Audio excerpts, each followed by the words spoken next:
Good morning, everybody. Doom. 8 months. 8 out of 12 months, I should say.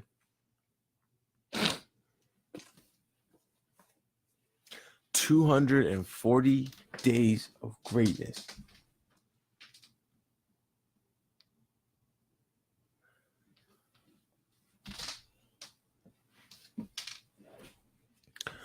$240 of greatness.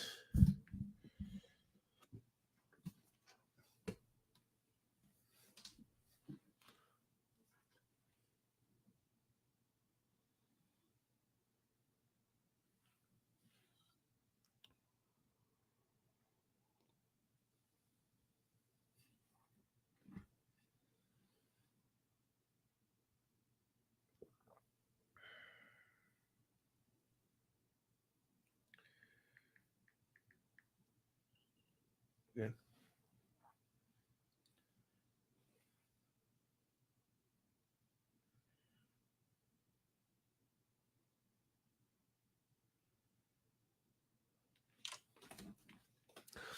All right. Good morning, Amanda. Hoo.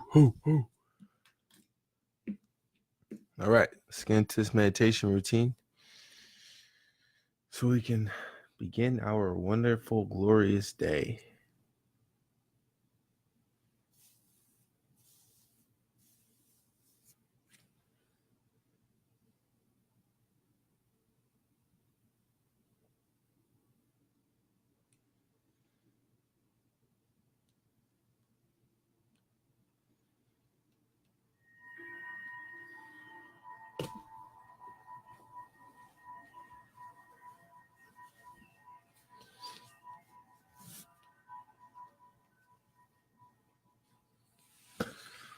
I'll see you guys on the other side.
Alrighty, welcome back. Miss Miner, good morning. Liz, good morning. Kaylee, good morning.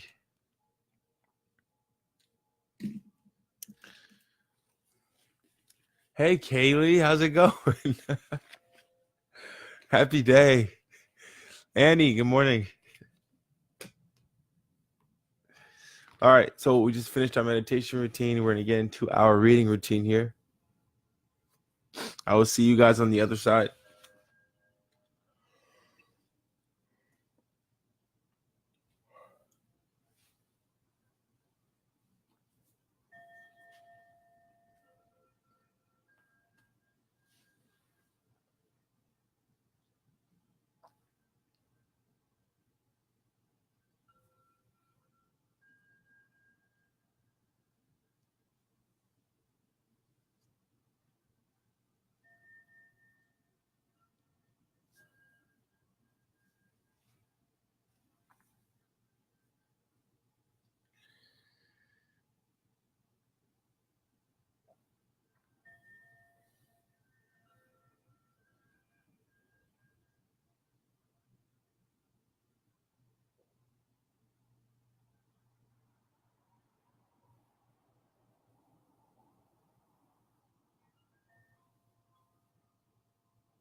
Interesting.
All right, my friends, welcome back. Welcome back. Welcome back.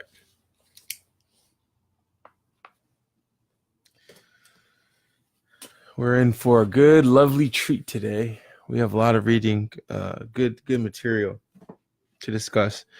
Okay, so we just finished our reading routine, and now we're going to get into our journaling routine. In our journaling routine, I like to write about what I'm most grateful for. And in the morning, that is waking up and being in perfect health. I continue. Oh, you guys, I got the sickest book yesterday. So it's pretty much like this, like real wood. It's exactly like this actually. And it's usually $30. It came all the way from Bali. There's this store in Tukwila called Unique Home Furnishings.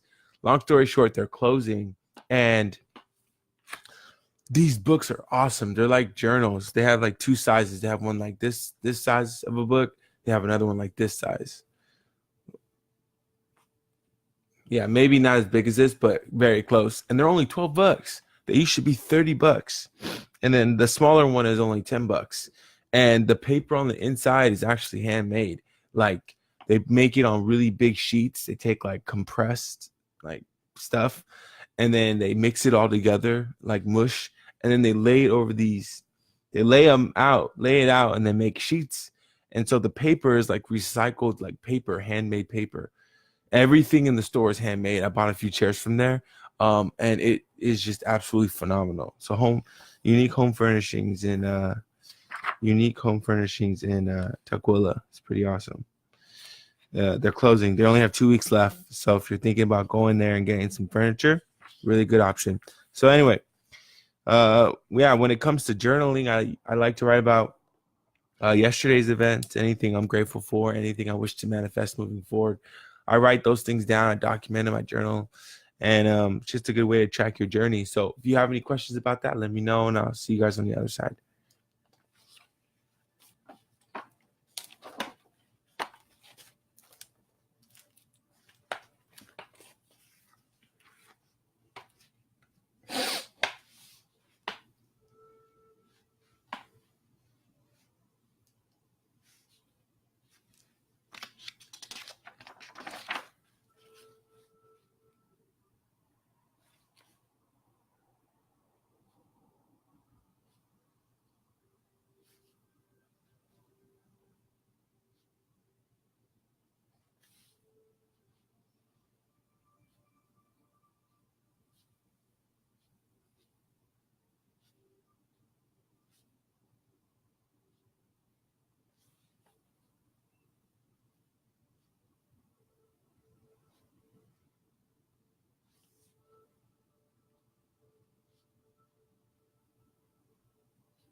All right, my friends, welcome back. So we just finished our journaling routine, and we're going to jump back into the book, A New Earth by Eckhart Tolle. We're coming to the end, everyone. We're coming to the end. So today we're going to talk about the dreamer and the dream.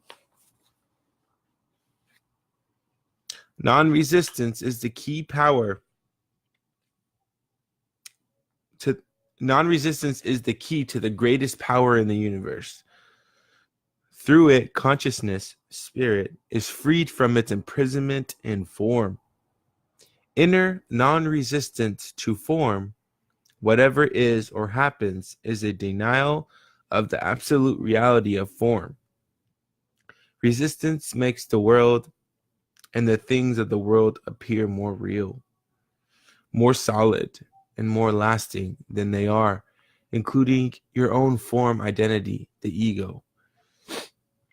It endows the world and the ego with the heaviness and an absolute importance that makes you take yourself and the world very seriously.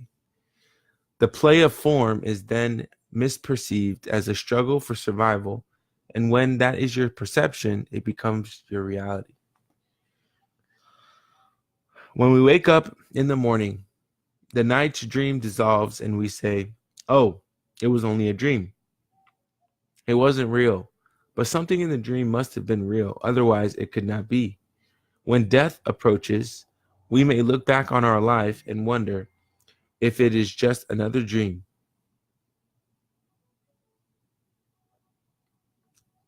Even now, you may look back on last year's vacation or yesterday's drama and see that it is very similar to the last night's dream. There is the dream and there is the dreamer of the dream. The dream is short-lived play of forms. It is the world, relatively real but not absolutely real. Then there is the dreamer, the absolute reality in which the forms come and go. The dreamer is not the person. The person is part of the dream. So let me pause real quick here. So what the author is saying is that everything that we live is pretty much an illusion. A concept that has been carried down or spoken about for a very long time. Everything that we experience on a daily basis is an illusion. Our senses trick us into thinking that things are the way that they are, right? But for those who live on a higher dimensional plane of life and understanding of life, understand that our reality does not dictate our truest reality or our truest form, really, what it comes down to. And I think the biggest power or the biggest thing to be taken from that is we are ultimately the most powerful beings and species on this earth. For we have the ability to think, and he so thinketh, so he is.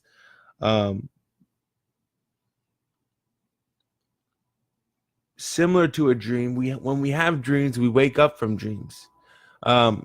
The drama that we experienced yesterday is only a temporary experience. The perceived negativity or the perceived attack on our ego from somebody cussing us out or having a problem with us or judging us or treating us a certain way or whatever it may be is only perception. So that in itself is dreamlike form. It's not real. So in other words, it doesn't freaking matter at the end of the day. And not only does it matter, these experiences that we have, we get to choose whether or not we're going to allow ourselves to be affected by them. Now, as people, do we have emotions? Absolutely. And as people or as humans, do we get emotional at times? Absolutely. And so things can affect us, but it's a matter of us being aware enough and living in consciousness enough to understand how any response from any other person or situation affects us, and then us responding or probing ourselves to respond a certain way to whatever we're experiencing, be it negative or positive. So frankly, everything that we experience on a daily basis is an illusion. We've talked about when I die or when you die, this face, these clothes, this body, every muscle in my body is dead. There is no longer a David. There's only a physical David anyway. There's only a spiritual David. So it's the spiritual David that's connecting with you right now. And it's the spiritual of everyone out there that's connecting with me right now. And so when you look at it from that standpoint, when we're in the coffin and we're in the funeral, that is just a body. So this is all fake. So to be caught up in what our physical selves are telling us, or to be caught up in, our self-confidence being beaten down by, our bodies, even though our bodies are our temples. So the biochemistry behind that, I think, definitely, affects the way our brain functions and our, all these, there's a number of other things I think that wrap into, like, let's say just being healthy. Right. But my point here is it's all an illusion. To some great or lesser capacity or another, none of this matters at all. So,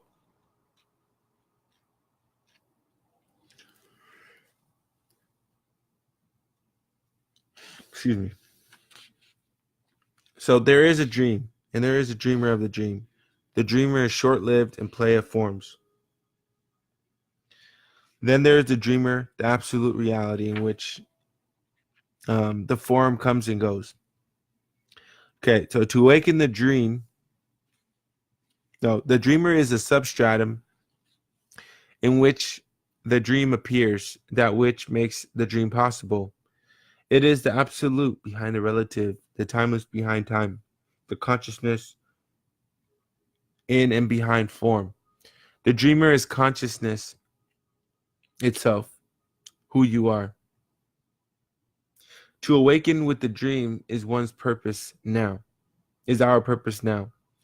When we awake within the dream, the ego-created earth drama comes to an end, and more benign and wondrous dream arises.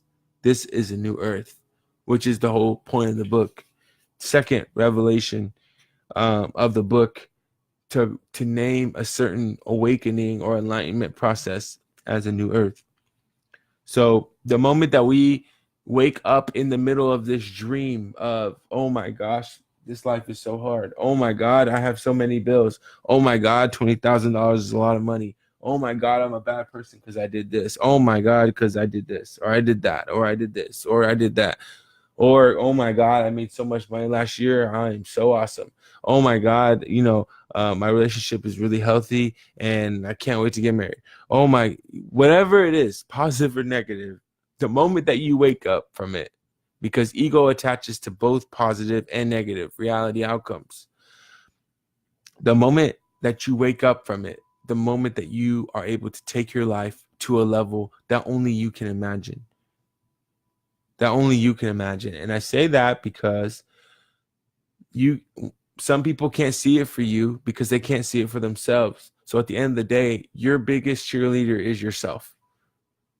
And other people will come and see your greatness for what it is, but even to a certain capacity, they may still limit you because they can't see it for themselves. Or they have experienced it for so long that they've lost sight of, or they think that you can't attain it because you did not come from whence they came, which is a mistake. So at the end of the day, the moment that we wake up in this dream, in this reality, this illusionary reality, that is the very moment that you take your life to the next level. If you want to be a millionaire, it is very simple. To wake up for 365 days, have concentrated, dedicated, focused, and attention on what it is you wish to attain materially, spiritually, characteristically. We've said this. To do it for 365 days, if I told you would have it all, would you do it? And so to become a millionaire is not hard. I think it's all about the emotional connection that you make within, your imagination, and how far you're willing to believe it can go. And then obviously the consistency and the discipline to make your dream become a reality. We don't deserve a life of suffering, and we don't deserve a life of drama or negativity. The book is we're gonna get into the next part here because this is going beyond limitation. So I truly believe I have zero limitations. We say that almost every day when we read our statements out loud. I truly believe we have zero limitation. So this next part of the chapter is called going beyond limitation. When you are present, when your attention is fully in the now, that presence will flow into and transform what you do.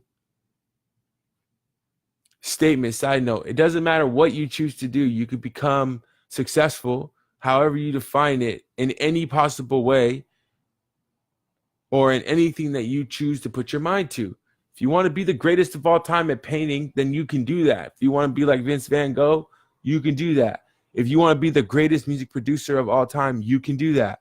If you want to be the greatest singer of all time, you can do that. If you want to be the greatest chef of all time, you can do it. It doesn't matter what it is, but you have to come into a state of presence and the state of accountability and responsibility. Everything is your fault. Pause. Everything is something that you should take responsibility for, right? And the moment you take responsibility for everything, even if it's your reaction to something, and when you look at fair is fair, I do it on a basis of a scale of judging fairness.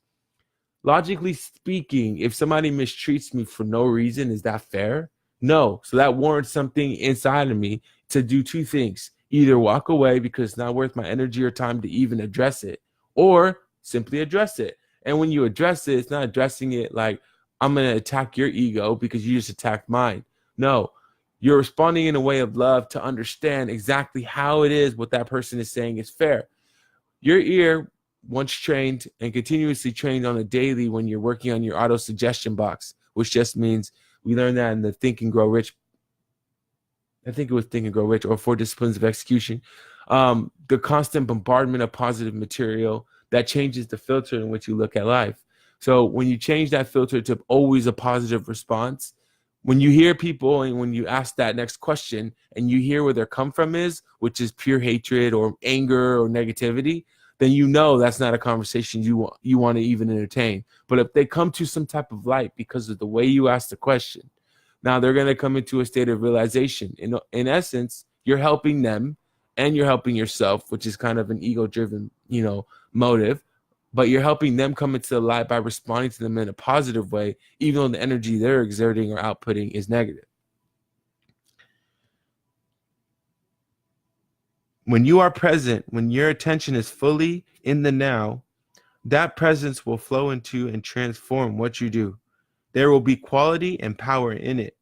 You are present when what you are doing is not primarily a means to an end, money, prestige, winning, but fulfilling in itself. When there is joy and aliveness in what you do, and of course, you cannot be present unless you become friendly with the present moment.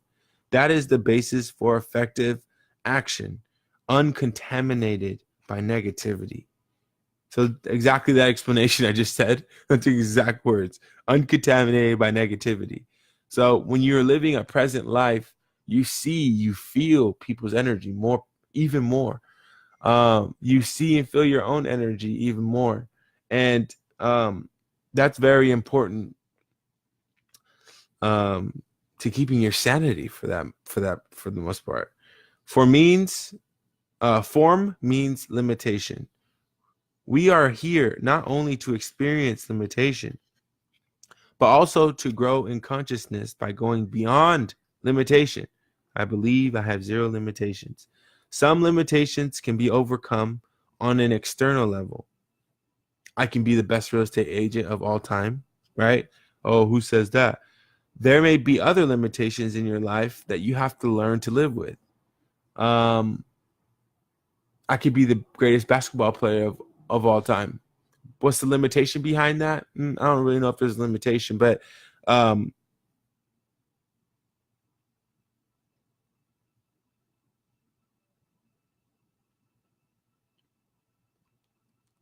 that's an interesting statement. So I'll stop right there. They can only be overcome internally. Everyone will encounter them sooner or later. Those limitations either keep you trapped in egoic reaction, which means intense unhappiness, or you rise above them internally by uncompromising surrender to what it is.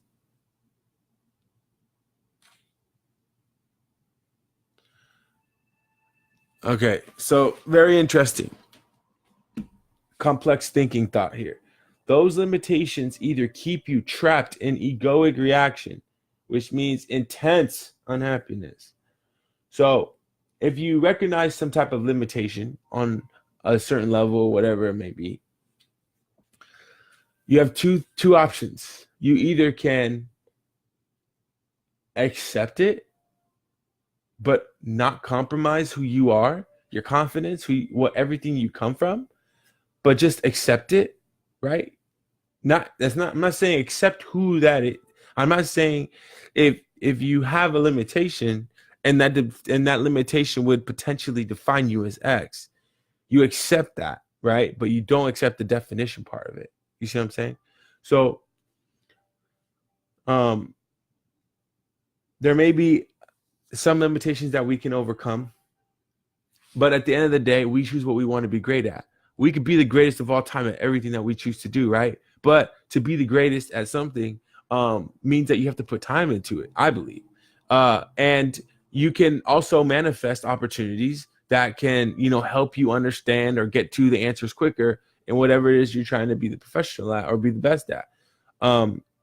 It's a daily grind to be the best person you can be every single day, right? So that's one thing. But if you're talking about a profession or a career, and you're talking about something that you really truly love to do, which is the whole point of living, right? Doing what you love to do, making a lot of money, and growing your person and your spirit, all and coming conscious all at the same time. Like, I mean, what better job would that be? So in other words here, though, if you identify that there's limitations, they can keep you trapped in an egoic reaction, meaning that you are always unhappy. But internally, you can rise above them by uncompromising surrender to what it is. The surrender state of consciousness opens up the vertical dimension in your life, the dimension of depth, right? So you can go deeper.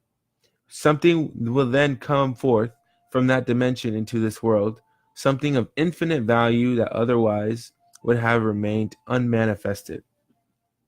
Some people who surrendered to severe limitation become healers or spiritual teachers. You know why? I think the reason is because this. We go deep, right? So we come into this understanding, we see a limitation. A limitation is defined as whatever feeling we experience. So when you live with that feeling, you live with that feeling every single day. You're like, damn, I hate this.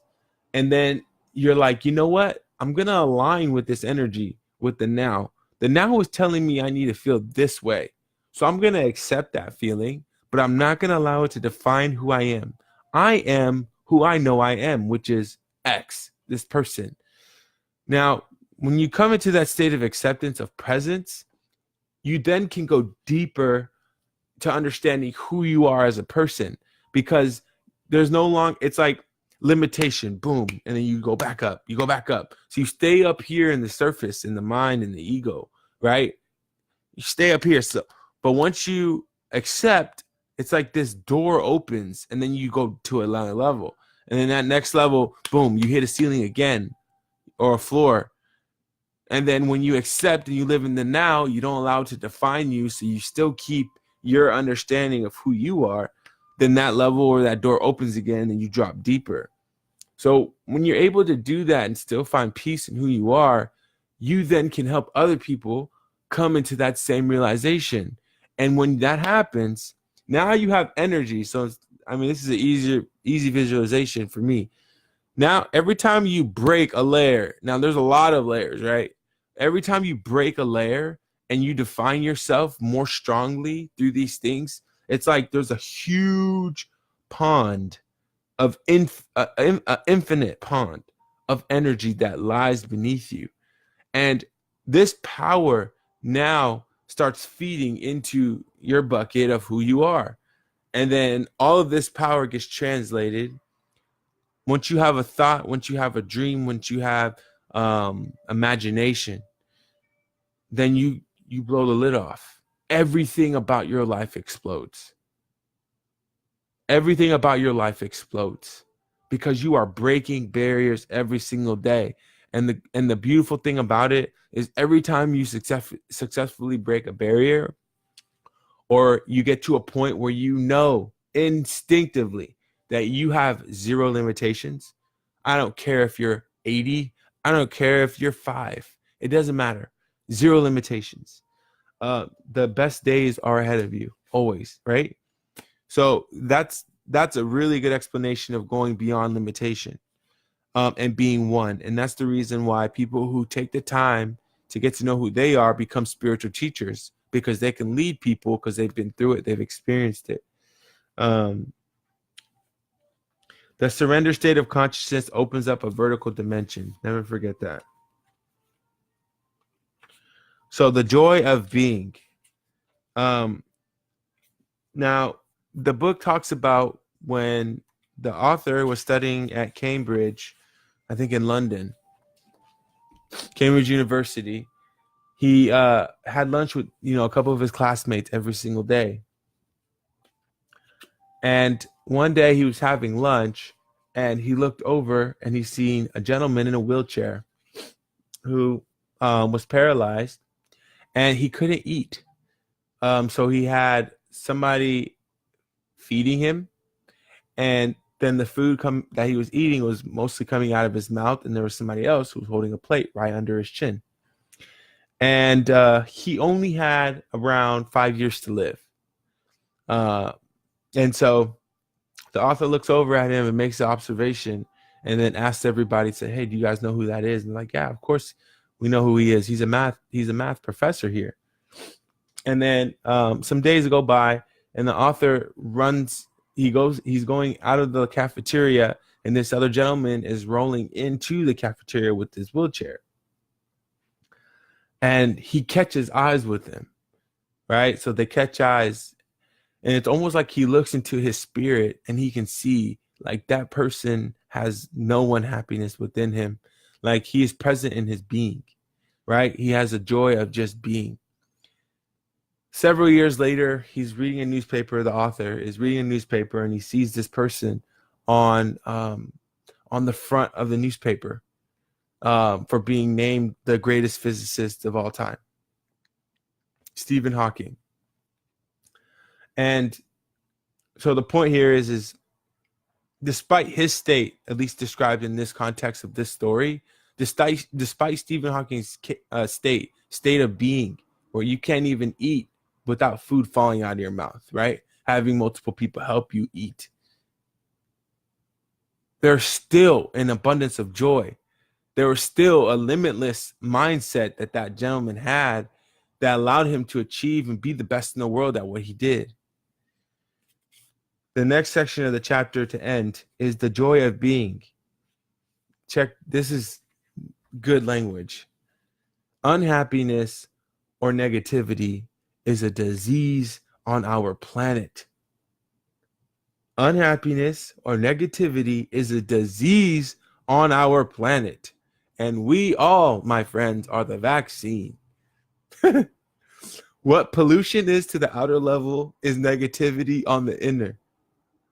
It is everywhere, not just in places where people don't have enough, but even more so where they have more than enough. Is that surprising? No. The affluent world is even more deeply identified with form, more lost in content, more trapped in ego. People believe themselves to be dependent on what happens for their happiness. This is to say, dependent on form. They don't realize that what happens is the most unstable thing in the universe. It changes constantly.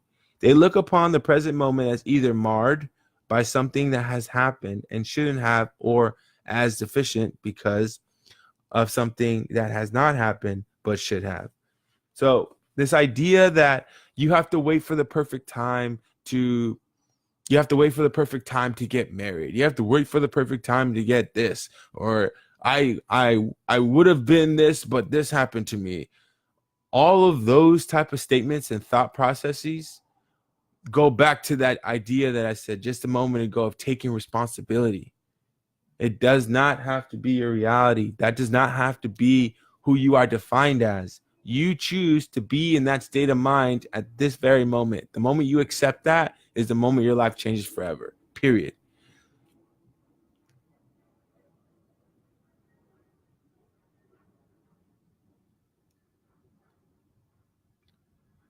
People believe themselves to be dependent on what happiness for the excuse me. People believe themselves to be dependent on what happens for their happiness. So to receive an award, to receive a huge payday, to receive some type of characteristic, spiritual revelation or some form of enlightenment, those things don't have to happen for you to be happy necessarily, right? And I think that's what the author is trying to say.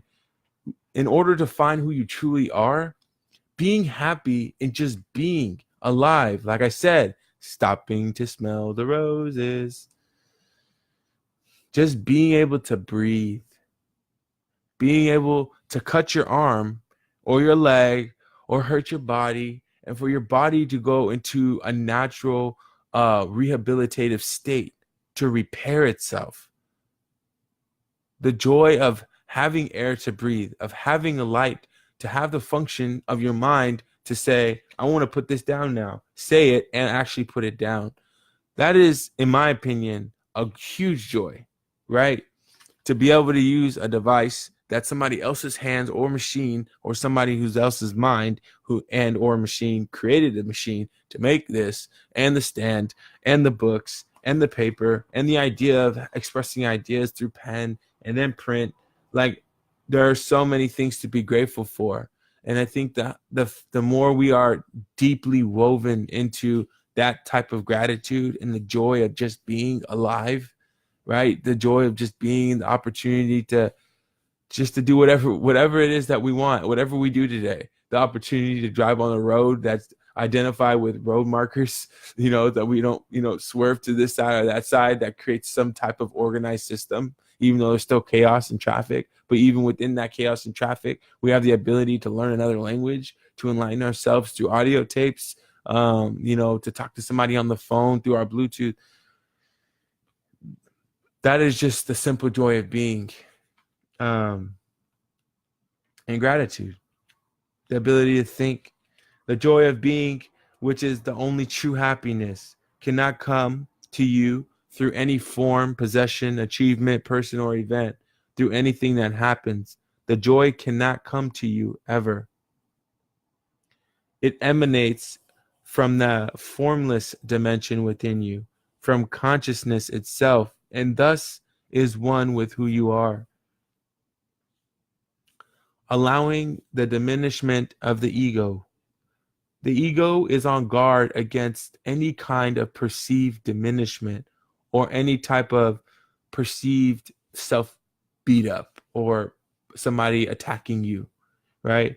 Automatic ego repair mechanisms come into effect to restore the mental form of me. When someone blames or criticizes me, that to the ego is diminishment of self, and it will immediately attempt to repair its diminished sense of self through self-justification defense or blaming.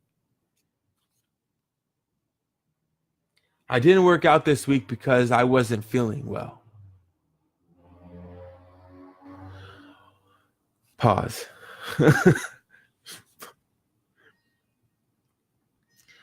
I'm at an open house. I don't mean to be rude, but I think this, that, and the other. I hope you're not offended. I'm not offended. I could really care less. Thank you for your opinion. I will report that to the seller, and we will continue on with our day. If I take it personally, I'm offended, and my ego's offended. So then what happens? No, No, I'm not doing that game. And I realize that, right? But that's true power. I'm not doing that game. I'm not going to get into a tiff, or I'm not going to get into a dialogue debate with you as to why I feel like your opinion is illogical.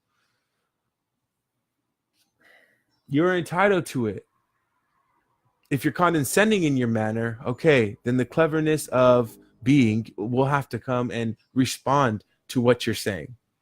Okay, if you feel that way, then how do you feel about this feature of the house? How do you feel about that feature of the house? Oh, I think it's great. Oh, I think it's awesome.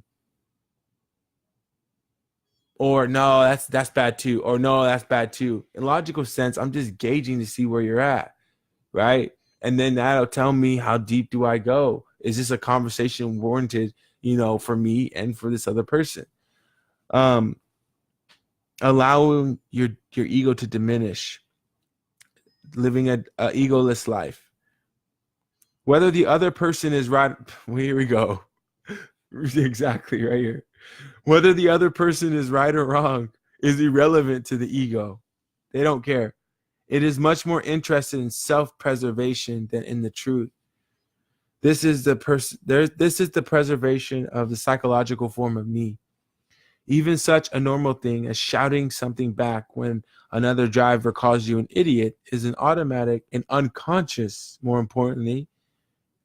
So again, we're talking about this, what did I just call it? The auto selection filter that we build. This is the exact same thing that I was just talking about.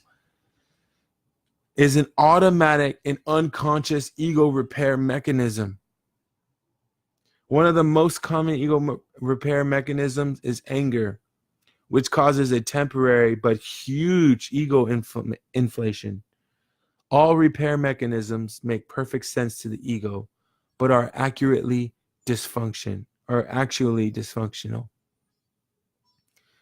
Those that are most extreme in their dysfunction are physical violence and self-delusion in the form of grandiose fantasies.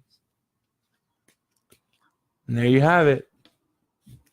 Live an egoless life. The way that you live an egoless life is by coming into consciousness, enlightenment, understanding how you're affecting the people around you on a daily basis, how you're responding to people, the questions that you're asking to maybe even determine but not judge, right?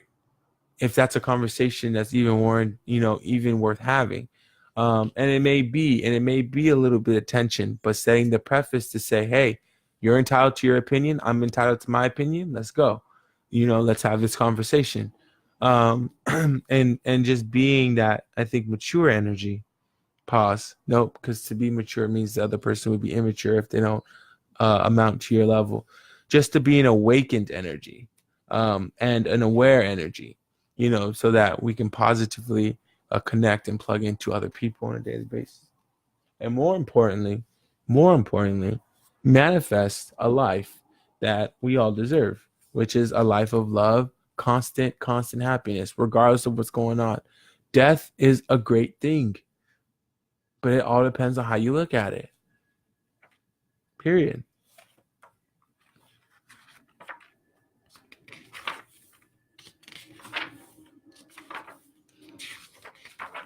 All right, so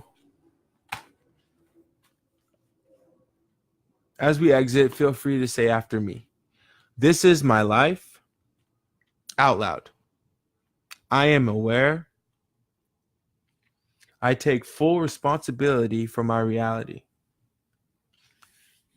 and thoughts. I recognize I have the power to manifest the best possible life. A life of wealth, love, and peace. I truly believe I have zero limitations. I trust my instincts, God, and universe. I am ready to transcend. I have arrived. And so it is. Good morning, everybody. Everybody who jumped on the Messenger board this morning. Good morning, top of the morning to you. Thank you for jumping on. Let me know that you're here. Eric, I see you. Good morning. Carl, I see you, brother. Good morning. Everybody who's at home watching, thank you for tuning in and sending your love and light through the camera. I hope you all have the best day of your life today. Remember, do your best not to define good or bad today. Just focus on being. It is what it is. And there is no emotional attachment, but only detachment from the experiences that may happen that could have some type of perception. Just live and just trying to be present in the moment. Don't stress about what happened yesterday. Don't stress about what is to come, but just be present right now and say, you know what? Today, I am going to be the best in the world at what I do. And even if that means creating a plan to get into the thing that you really want to do, but being in a state of gratitude. Thank God you have a job that puts money in your pocket. Is it a job that you don't like? You're focused on the present. You're focused on it right now. So you're not giving definition as to whether it's good or bad. You have a job, and or you have somewhere to go for work, or you have some way to make money. Is it good or bad? Try not to define it as that, but just go in knowing that you're the greatest of all time at what you do. And today, see how your performance changes. I will see you guys tomorrow at 5 a.m. Have the best day of your life. Love you. Love and light. See ya.